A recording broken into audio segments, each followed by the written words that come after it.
I'm intrigued. Bea Alonzo at Dominic Roque, hiwalay na nga ba? At ang prenup agreement nga ba ang isa sa malaking dahilan kung bakit nauwi sila sa hiwalayan? Reelers, quick facts muna tayo. Lately, ang daming mga nagsisirculate na issue or kwento tungkol sa hiwalayang Bea at Dominic Roque. Balikan natin, last July 2023 ay nagkaroon ng surprise na engagement proposal si Dominic Roque at tinanggap naman ito ni Bea Alonzo. Nabanggit din na this 2024 ang kanilang peg kung kailan sila ikakasal. Lately, merong interview si Dominic Roque na nagsabi kung sino yung mga iniimbitahan nila sa kanilang kasal, kasama nga doon si Catherine Bernardo at bilang yung kanyang ka-love team na si DJ or si Daniel Padilla ay hindi pa nila kinoconsider na isama sa invitation. Meron ding interview na lumabas sa isang product launch or press con si Bea Alonzo naman tungkol sa mga details ng kanilang kasal at wala pa talaga siyang naibigay na concrete plans nilang dalawa. At ang sabi niya, kapag meron daw silang mga details na pwedeng i-share, they will definitely tell everybody about it. Maraming speculations ang lumalabas dahil ang netizen ay napapansin na si Bea Alonzo ay hindi nagsusuot ng kanyang engagement ring. At lately, naglabas din ng kanyang nalalaman mula sa sources si OG Diaz na hiwalay na daw talaga ang engaged partner na si Bea at si Dominic.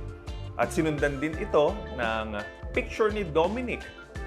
Or I think nauna pa nga yata itong picture na ito na he's just looking at the kawalan na hindi natin alam kung ano ba ang kanyang saloobin at hindi rin daw pwedeng magkomento ang netizen sa post na iyon. Reelers, bakit nga ba tayo ay parang affected dito? Dahil una, sinasabi ng nakararami na this 2024, ito nga ba ang unang hiwalayan? Pangalawa, pinupunto po ng ibang netizen na probably yung prenup agreement, yung reason bakit sila nagkahiwalay.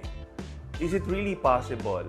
Kasi ang sinasabi nila si Bea is known, very popular, yung kanyang estado bilang an A-lister is nothing compared dun sa estado naman ng kanyang soon-to-be mapapang-asawa na si Dominic Roque.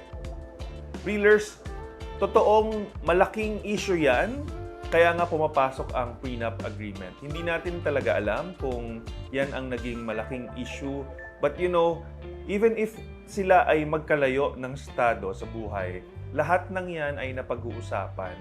These things could be settled and ironed out, especially if the intention really is for them to be together in their whole lives. Right? So, it could be an issue at first, but definitely pwede po talagang ma-sort out yan. Nasa sa kanilang dalawa yan. At hindi naman din ito ang unang issue na meron tayo. Kung naaalala po ninyo, si Richard Gomez at saka si Lucy Torres Gomez na ngayon ay dumaan din sa ganyang issue in the past. So again, this is not something new. But the thing is, tinitignan po iyan dahil syempre, sino nga ba ang hindi interesado dun sa, sabi nga nila, yaman ng bawat partido. But just the same, it could be a reason bakit sila ay nagkahiwalay, kung totoo mang nagkahiwalay sila, but we really don't know. Pangalawa, na ikwento rin po kasi ng ibang mga netizen or ng ibang mga sources ni OG Diaz na sinusuyo pa rin daw ni Dominic itong si Bea para matuloy ang kanilang kasal. I'd like to point out na kung ito man ay isang cleansing period para sa engaged couple, meaning cleansing period in a way na they get to learn a lot of things. Kasi a couple of netizens or several netizens would say these are just wedding blues or jitters. But the thing is, yung the moment na ikaw ay na-engage hanggang bago kayo dumating dun sa inyong wedding day, posible talagang maraming changes, maraming revelations, maraming things that you're learning from each other, and that's just but normal. At hindi natin i-spare si Dominic at si Bea sa aspeto na yon. At dun sa proseso, imagine from July until early this year, kung marami silang natutunan about each other and they realize, or at least isa man sa kanila, kasi sinasabing si Bea ay sinusuyo ni Dominic, ano? Kung isa man sa kanila ay hindi pa talaga naging handa o may nakikitang mga red flags and they don't want to pursue with this wedding, all I could say is, good job kung sino man yung nagko-call off nitong wedding. Of course, I'm not all for breaking up, but the thing is, this is a more authentic approach kesa naman ipupurso mo yung isang kasal where in fact, hindi ka naman din sigurado 100% dun sa taong pakakasalan mo. What we have to remember, napakalaking issue po para magkaroon ng divorce, ng annulment, lalo na dito sa Pilipinas. And it's a decision that you will make right now, and if you do it wrong, it could be a huge regret that you will carry on in your life.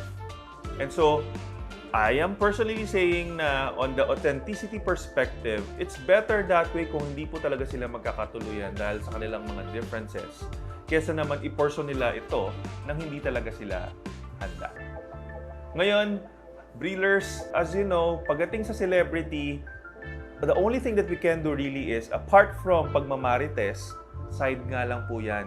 On the side lang. Ang dapat nito ay tayo ay nagninilay-nilay, assessing on its relatability dito sa sarili nating buhay. Kasi we tend to look up to them and they have a huge influence over our lives.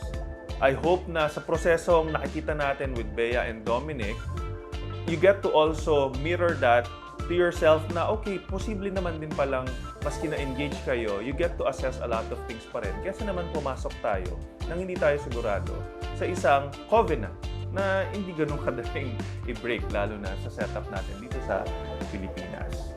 So Breelers, hopefully, hindi totoo ang mga naririnig natin or nagpapahinga lang ang engaged couple, and we hope to still see them tie the knot. But if not, let's just be happy for them because they're making a very good decision for not pursuing something that they might regret eventually.